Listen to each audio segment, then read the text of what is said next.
Free fire YouTuber UP সাকিবের গোপন জিনিস কেটে দেয় তার গার্লফ্রেন্ড সাদিয়া।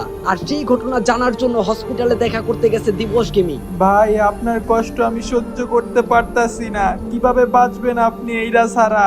আচ্ছা ভাই, কেন কাটলো এটা একটু বলবেন? ভাই আর বললেন না দুঃখের কথা।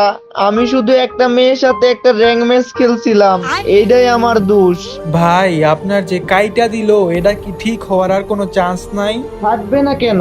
আমার গার্লফ্রেন্ড চাইলেই সব ঠিক হয়ে যাবে। কি বলেন ভাই, যেটা ডাক্তার পারতাছে না ওইটা আপনার গার্লফ্রেন্ড কেমনে ঠিক করবে? আরে দিবস ভাই, ডু পার্টনার তো আমার গার্লফ্রেন্ডই কাটছে। এখন ও যদি আবার ডু পার্টনার বানায় তাইলে তো সব ঠিক হয়ে যাইবো। ভাই আপনার ডু পার্টনার কাটছে দেখা আপনি হসপিটালে, আর আমি কি না কি ভাবছিলাম। ভাই সাদিয়া ডু পার্টনার কাইটা দেওয়ার পর আমি ইন্দুরের ওষুধ খাইছি, তাই এখন আমি হসপিটালে।